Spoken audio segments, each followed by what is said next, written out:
Hello friends, केम छो? आज आपणे बनावीशुं शरद पूनम स्पेशियल कसाटा फ्लेवरना दूध पौवा। आ दूध पौवा टेस्टमां खूब ज सरस लागे छे अने जे बाळको दूध पौवा नथी खाता ते पण आ फ्लेवरना दूध पौवा खाशे। तो चालो जोई लईए कसाटा फ्लेवरना दूध पौवानी रेसिपी सारी लागे तो मारी चेनलने सब्सक्राइब करजो। दूध पौवा बनाववा माटे एक हेवी बटमवाળી कढ़ाई लेवानी, पछी तेमां 1 થી 2 चमची जेटલું पाणी उमेरीशुं। आ रीते पाणी पहेला उमेरवाथी दूध तळिये बिलकुल ચોંટશે नहीं। પછી તેમાં 500 ml જેટલું દૂધ ઉમેરીશું। મેં અહીં મલાઈ ઉતાર્યા વગરનું ફૂલ ક્રીમવાળું દૂધ લીધું છે। હવે ગેસની ફ્લેમ સ્લો ટુ મીડિયમ રાખીને દૂધમાં એક ઉભરો આવે ત્યાં સુધી ગરમ થવા દઈશું।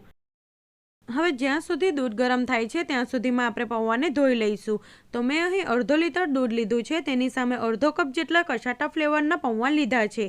આ પૌવા તમને કરિયાણાની દુકાને સરળતાથી મળી જશે। હવે પૌવાને ચાળણામાં ઉમેરી દઈશું અને 2 થી 3 વખત પાણીથી સારી રીતે ધોઈ લઈશું। પૌવાને હંમેશા આ રીતે ચાળણામાં જ ધોવાના, એટલે પૌવા એકદમ સરસ છૂટા રહે।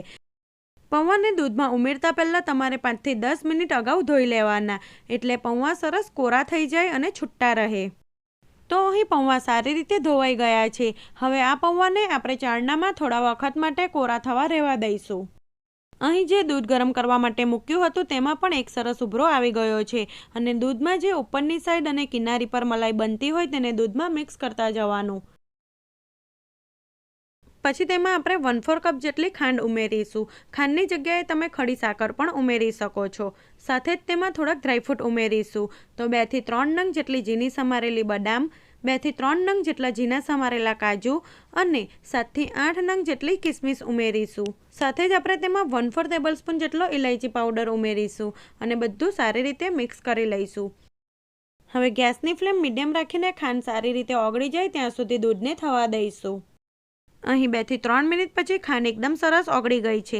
તો હવે તેમાં જે પૌવા ધોઈને રાખ્યા છે તે ઉમેરીશું અને તમે જોઈ શકો છો પૌવા સરસ કોરા થઈ ગયા છે અને છૂટા પણ છે। હવે પૌવાને દૂધ સાથે સારી રીતે મિક્સ કરી લઈએ અને 2 થી 3 જ મિનિટમાં પૌવા એકદમ સરસ ફૂલી જશે। 2 થી 3 મિનિટ પછી તમે જોઈ શકો છો એકદમ સરસ પૌવા ફૂલીને ઉપર આવવા માંડ્યા છે। આ રીતે પૌવા ફૂલીને ઉપર આવે ત્યાં સુધી તેને થવા દેવાનું। હવે આપણે ગેસની ફ્લેમ બંધ કરી દઈશું। આ મિશ્રણ થોડુંક ઠંડુ થશે એટલે હજી થોડુંક ઘટ થશે। તો હવે દૂધ પૌવાને રૂમ ટેમ્પરેચર પર આવવા દઈશું। લગભગ 10 થી 15 મિનિટ પછી આપણા દૂધ પૌવા રૂમ ટેમ્પરેચર પર આવી ગયા છે।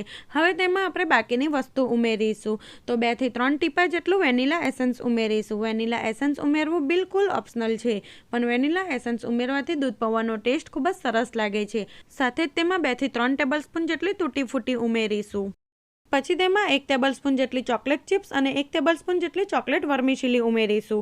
ચોકલેટ ચિપ્સ અને ચોકલેટ વર્મિસેલી ઉમેરવી બિલકુલ ઓપ્શનલ છે। બધી વસ્તુ ઉમેર્યા પછી હળવા હાથે બધું સારી રીતે મિક્સ કરી લઈશું। ચોકલેટ ચિપ્સ અને તૂટી ફૂટી ઉમેરવાથી જે નાના બાળકો દૂધ પૌવા નથી ખાતા તે પણ દૂધ પૌવા ખાશે। આ દૂધ પૌવાને બીજા વાસણમાં લઈ તેની ઉપર કાનાવાળું વાસણ ઢાંકી 3 થી 4 કલાક માટે ચંદ્રમાના પ્રકાશમાં મૂકી દો। પછી કસાટા ફ્લેવરના દૂધ પૌવા ખાવા માટે બિલકુલ તૈયાર છે।